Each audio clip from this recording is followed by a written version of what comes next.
Hello friends, आप सभी का हमारे YouTube channel for all exam में स्वागत है। आज हम आपके लिए लेकर आए हैं बाल विकास एवं शिक्षा शास्त्र। यानी ये हमारा यूपी टेट और सी टेट की दृष्टि से बहुत ही इम्पोर्टेंट सब्जेक्ट है, टॉपिक है। आज हम इसमें आपको बहुत ही डीपली पढ़ाएंगे, डीपली समझाने की कोशिश करेंगे कि आपको सब कुछ समझ में आ जाए। आज सिर्फ हमारी ये लैंग्वेज है, सिर्फ ओनली जब हमारी ये लैंग्वेज पूरी हो जाएगी तब हम आपके इसके लिए क्वेश्चन आंसर लेकर आएंगे। इसमें मैंने बहुत ही डीपली रखा गया है, एक एक शब्द का अर्थ समझाने की कोशिश करूँगी ताकि आपको सब कुछ समझ में आए। तो हमारा पहला जो है टॉपिक वो है हमारा बाल विकास का अर्थ। बाल विकास का अर्थ होता क्या है? तो बाल विकास का सामान्य अर्थ होता है बालकों का मानसिक एवं शारीरिक विकास, अर्थात बालकों का सर्वांगीण विकास। यानी बाल विकास का क्या अर्थ है? बालकों का सर्वांगीण विकास, जिसमें शारीरिक, मानसिक, सामाजिक, संज्ञानात्मक, भाषाई, धार्मिक आदि सभी आते हैं। यानी बालक का जो विकास होता है वो शारीरिक, मानसिक, सोचने समझने की शक्ति, उसकी भाषा में, उसकी धार्मिक आदि रूप में होता है उसका विकास। बाल विकास का संबंध गुणात्मक एवं परिमाणात्मक दोनों से होता है। यानी बाल विकास का संबंध किसके से होता है? गुणात्मक और परिमाणात्मक से।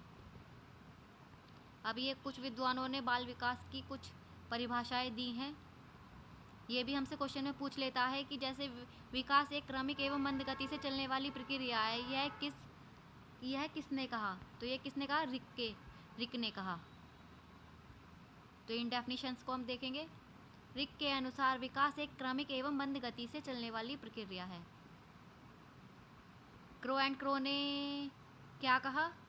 बाल विकास वह विज्ञान है जो बालक के व्यवहार का अध्ययन गर्भावस्था से मृत्यु पर्यंत तक करता है।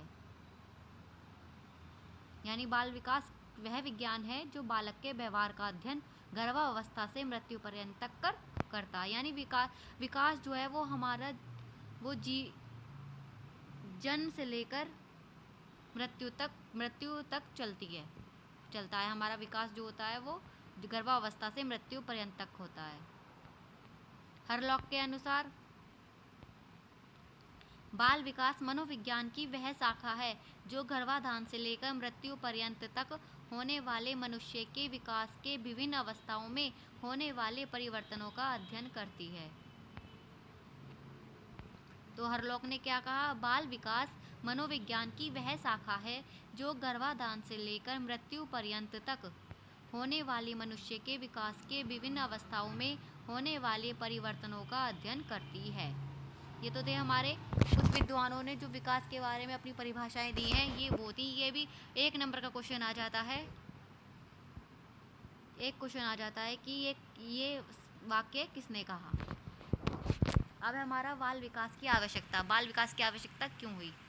मनोविज्ञान की शाखा बाल विकास के अध्ययन से बालकों के जीवन को सुखी ही नहीं बनाया जा सकता, बल्कि उनके व्यवहार को प्रशंसनीय और उनके जीवन को समृद्धशाली भी बनाया जा सकता है।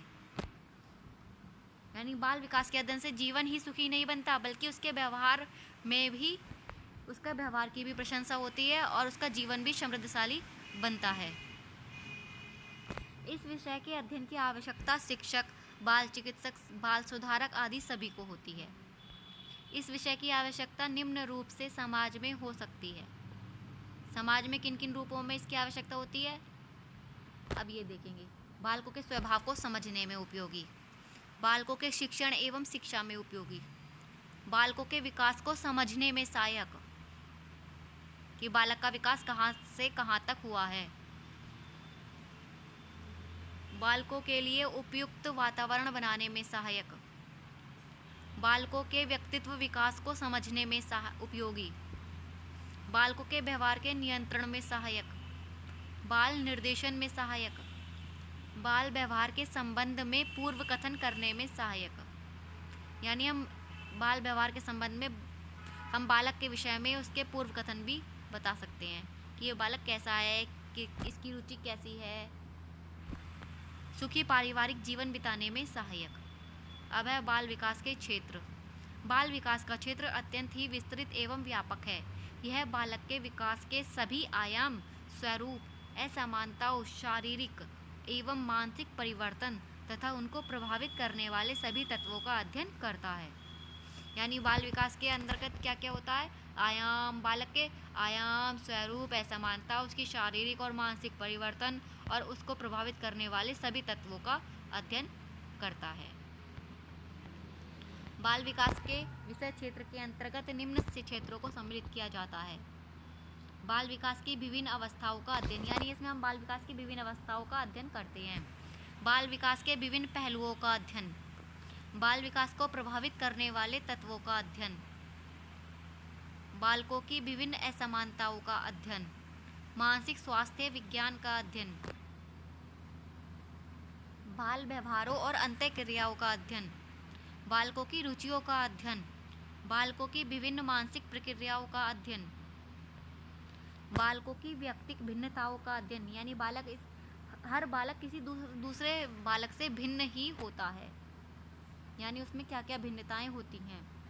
बालक के व्यक्तित्व का मूल्यांकन, बालक अभिभावक संबंधों का अध्ययन, यानी बालक और अभिभावक के मध्य कैसे संबंध है इसका हमें पता केवल बाल विकास से ही चलता है। अब है बाल विकास की अवस्थाएं। मानव विकास एक सतत प्रक्रिया है। मानव विकास एक सतत प्रक्रिया जो निरंतर चलती है, यह जीवन पर्यंत चलती है। शारीरिक विकास तो एक सीमा के बाद रुक जाता है, किंतु मनोशारीरिक क्रियाओं में विकास निरंतर होता रहता है। इन मनोशारीरिक क्रियाओं के अंतर्गत मानसिक, भाषाई, संवेगात्मक, सामाजिक एवं चारित्रिक विकास आते हैं। इनका विकास विभिन्न स्तरों में भिन्न भिन्न प्रकार का होता है। यानी बाल्यावस्था में विकास अलग होता है, शैशवावस्था में अलग होता है, किशोरावस्था में अलग होता है। इन आयु स्तरों को मानव विकास की अवस्थाएं कहते हैं। मानव विकास की अवस्थाओं को 7 कालों में विभाजित किया गया है। यानी मानव विकास को 7 कालों में विभाजित किया गया है। एक तो गर्भावस्था, यह कब से होता है? गर्भाधान से जन्म तक। शैशवावस्था जन्म से 5 वर्ष तक। बाल्यावस्था 5 वर्ष से 12 वर्ष तक। किशोरावस्था 12 वर्ष से 18 वर्ष तक। युवावस्था 18 वर्ष से 25 वर्ष तक। प्रौढ़ावस्था 25 वर्ष से 55 वर्ष तक। और वृद्धावस्था 55 वर्ष से मृत्यु तक। इस समय अधिकतर विद्वान मानव विकास का अध्ययन निम्नलिखित 4 अवस्थाओं के अंतर्गत करते हैं। यानी अब हम केवल 4 अवस्थाओं के बारे में ही अध्ययन करते हैं। अब हम एक है हमारी शैशवावस्था, जो जन्म से 6 वर्ष तक होती है। बाल्यावस्था 6 वर्ष से 12 वर्ष तक।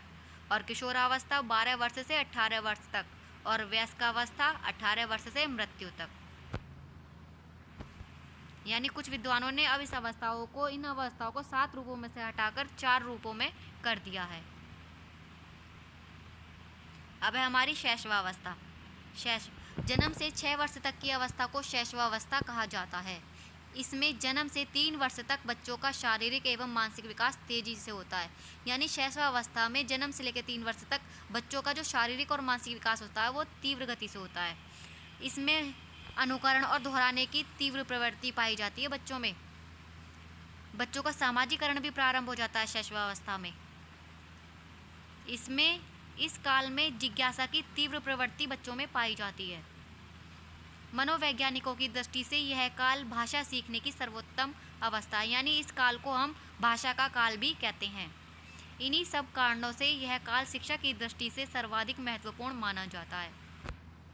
यानी हमारा जो शैशवावस्था काल है ये हमारा सबसे महत्वपूर्ण काल माना जाता है शिक्षा की दृष्टि से। अब है हमारा बाल्यावस्था। 6 वर्ष से 12 वर्ष तक की अवस्था को बाल्यावस्था कहा जाता है। बाल्यावस्था के प्रथम चरण 6 से 9 वर्ष में बालकों की लंबाई एवं भार दोनों बढ़ते हैं। इस काल में बच्चों में चिंतन एवं तर्क शक्तियों का विकास हो जाता है। यानी 6 से 9 वर्ष तक हमारा चिंतन और तर्क शक्तियों का विकास होने लगता है। इस काल के बाद से बच्चे पढ़ाई में रुचि लेने लगते हैं। शैशवावस्था में बच्चे बहुत तीव्र गति से सीखते हैं, वहीं बाल्यावस्था में सीखने की गति मंद हो जाती है, किंतु उनके सीखने का क्षेत्र शैशवावस्था की तुलना में विस्तृत हो जाता है। यानी बाल्यावस्था में सीखने का क्षेत्र विस्तृत हो जाता है। मनोवैज्ञानिकों की दृष्टि से इस अवस्था में बच्चों की शिक्षा के लिए विभिन्न विधियों का प्रयोग करना चाहिए। यानी कि इस अवस्था में बच्चों को सिखाने के लिए हमें तरह तरह की विधियों का प्रयोग करना चाहिए। अब हमारा किशोरावस्था। 12 वर्ष से 16 वर्ष तक की अवस्था को किशोरावस्था कहा जाता है। यह वह समय होता है जिसमें व्यक्ति बाल्य अवस्था से परिपक्वता की ओर उन्मुख होता है। यानी इस अवस्था में बालक जो है वो परिपक्वता की ओर उन्मुख होता है। इस अवस्था में किशोरों की लंबाई एवं भार दोनों में वृद्धि होती है, साथ ही मांसपेशियों में भी वृद्धि होती है। 12 से 14 वर्ष की आयु के बीच लड़कों की अपेक्षा लड़कियों की लंबाई एवं मांसपेशी में तेजी से वृद्धि होती है। यानी कि 12 से 14 वर्ष तक जो लंबाई और मांसपेशियों की जो वृद्धि होती है वो लड़कियों में अधिक होती है लड़कों की अपेक्षा, और 14 से 18 वर्ष की आयु के बीच लड़कियों की अपेक्षा लड़कों की लंबाई एवं मांसपेशियाँ तेजी से बढ़ती हैं। इस काल में प्रजनन अंग विकसित होने लगते हैं एवं उनकी काम की मूल प्रवृत्ति जागृत होती है। इस अवस्था में किशोर किशोरियों की बुद्धि का पूर्ण विकास हो जाता है। यानी किशोरावस्था में बालकों की बुद्धि का पूर्ण विकास हो जाता है। उनके ध्यान केंद्रित करने की क्षमता बढ़ जाती है, स्मरण शक्ति बढ़ जाती है एवं उनमें स्थायित्व आने लगता है। इस अवस्था में मित्र बनाने की प्रवृत्ति तीव्र होती है एवं मित्रता में प्रगाढ़ता भी इस दौरान सामान्य सी बात है। सो फ्रेंड, अगर आपको ये वीडियो यूज़फुल लगी हो, अच्छी लगी हो, तो प्लीज़ लाइक का बटन ज़रूर दबाएं और हमारे चैनल को सब्सक्राइब ज़रूर कर लें। सो फ्रेंड, हमारा तो एक ही rule, like share and subscribe.